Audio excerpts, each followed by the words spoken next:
Today's Thursday, January 11th, 2024, and I don't know that today feels like a Thursday.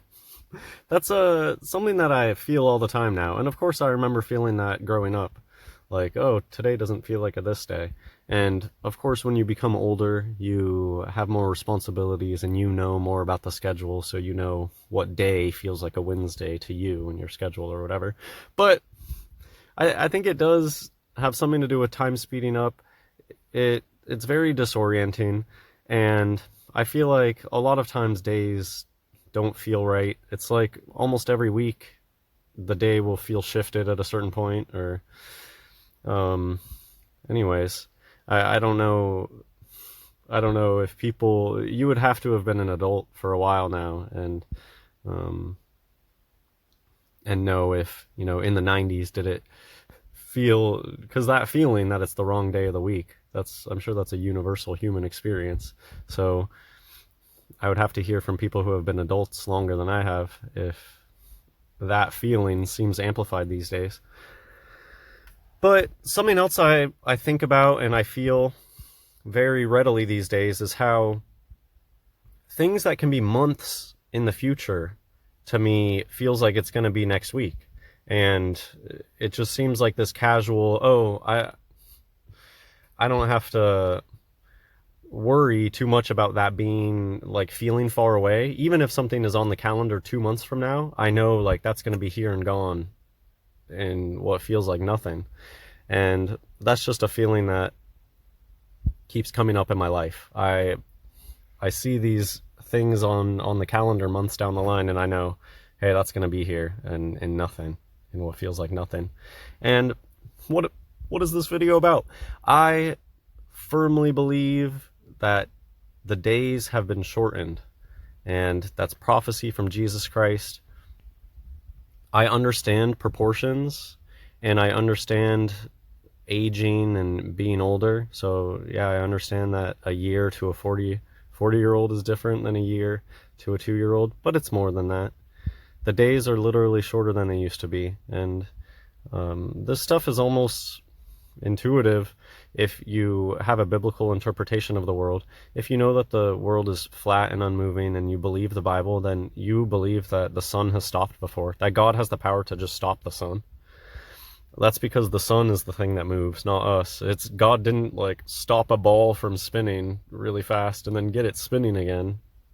No. So I think that there have been time periods in the past where days were really, really long.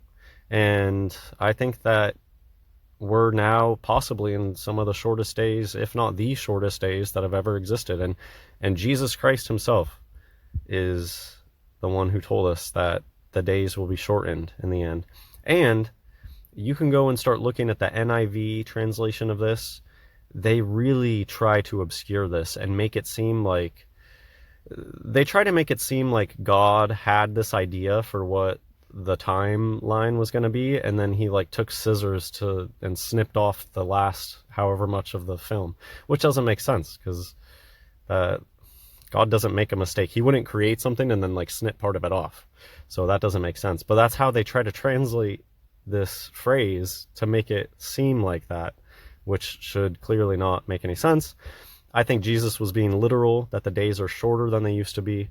Oh, but my clock still works. Okay, well, your clock uses a vibrating crystal, or your clock connects to the internet, okay? You don't, unless you've had like a sand dial passed down through generation. But even stuff like that, like I'm willing to accept things that when the sun cycle is moving differently, that like physics gets different down here. This stuff is all interconnected.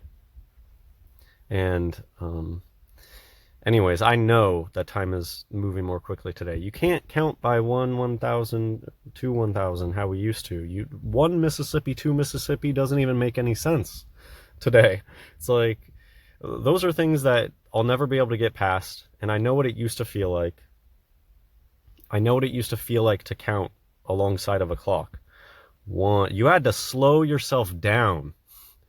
That was just part of it. You had to pace yourself and go slow.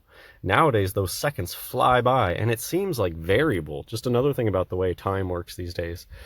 Yeah, time seems more quick today, but it's like there's time vortexes or something that come and pass. Like, it'll seem like time almost goes back to normal for a little bit, but then there's pockets of time that seem like extra fast.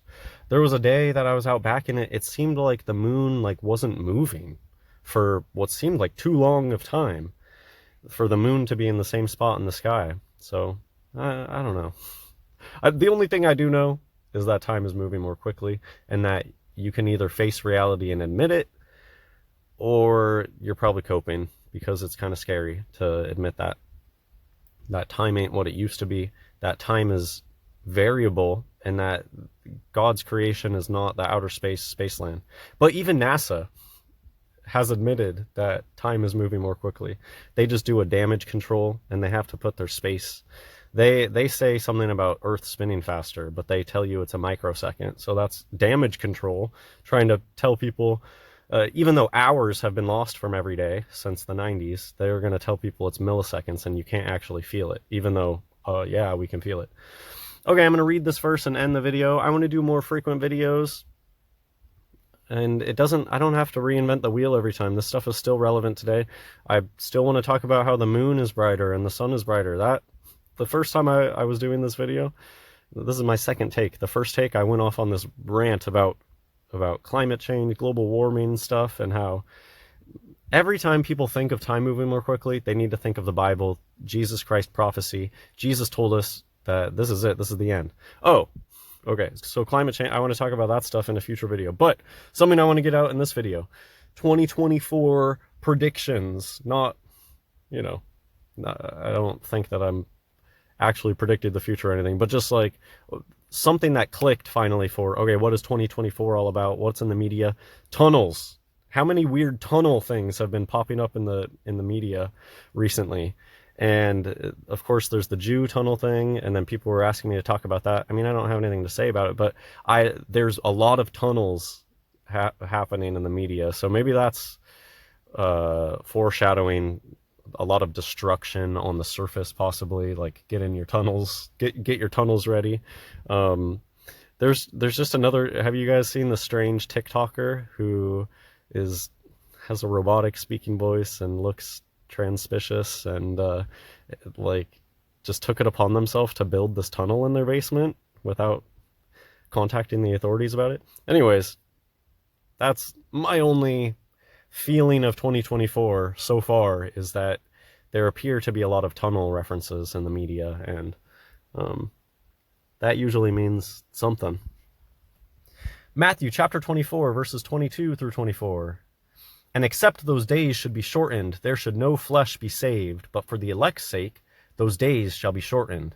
Then if any man shall say unto you, Lo, here is Christ, or there, believe it not. For there shall arise false Christs and false prophets, and shall show great signs and wonders, insomuch that, if it were possible, they shall deceive the very elect. Yeah, I don't think that all the elect are necessarily going to learn all the truths before the end, and that's why it's important to... What that just reminds me of is that Jesus is enough, and that the way to salvation is not Gnosticism or finding out this nugget of truth that's going to save you. Okay, Jesus is the truth. He has blessed some of us with hidden knowledge, but that's not what saves you. And that's just our own personal journeys, how we found Jesus, or how he brought us to him, maybe I should say. And there's going to be people saved that are deceived, and we're deceived too about other things. And a lot of it, I think, is that we can learn from those other people, that they believe all of these outer space things. They're deceived in ways that we've been woken up to, but they still love Jesus. Like that, there's still something to be learned there, that